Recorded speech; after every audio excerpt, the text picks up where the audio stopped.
Hello साथीहरू, स्वागत छ तपाईँलाई आजको मेरो नयाँ भ्लगमा। आज चाहिँ साथीहरू बिहान बिहानै घाँस काट्न आइएको छ होइन। यहाँ हेर्ने घाँसको भारी पनि पुरै सकियो, चट्ट लाएर होइन।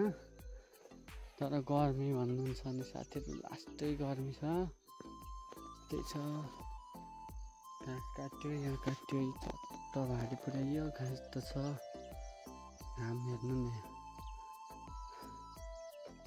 मम्मी र म आइरहेको थिएँ घाँसमा। मम्मी चाहिँ अलिक गइसक्नु भयो, अब म भात लाएँ, अब म पनि जाने। गर्मी लास्टै छ साथीहरू, के गर्नु अब यस्तै हो होइन। घाँस काट्नुहरू बिहानको कामै हुन्छ गाउँघरतिर, यस्तै हो।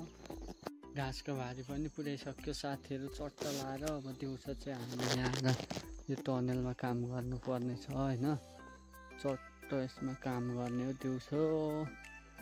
टनेलभित्र कस्तो फेरि गर्मी हुन्छ नि त साथीहरू, गाह्रो छ क्या। गाउँघरमा काम गर्नु धेरै गाह्रो छ, यस्तै छ। अब गाउँघरतिर काम गर, फेरि अहिले बिहान यस्तो घाम लाग्छ, फेरि 2 बजी पछाडि पानी आउँछ, मर्ने फेरि के भएको यो गाउँघरतिर काम दिएन साथीहरू। भन्दा पनि बर्खा लागेको छ, यस्तै होला नि। बर्खामा टक्क अब पानी आउनै पर्यो, रोपाइँ गर्ने बेला भइसक्यो, रोपाइँ गर्नु पर्यो। आली अँचिला गरिसक्यो, चट्ट आली अँचिला गरेको भिडियो चाहिँ हाल्नु पाइएन।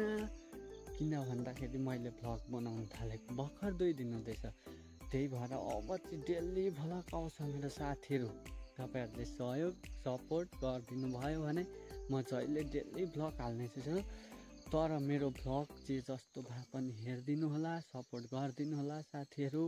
आज चाहिँ चट्ट भन्दै म बिदा हुन चाहन्छु।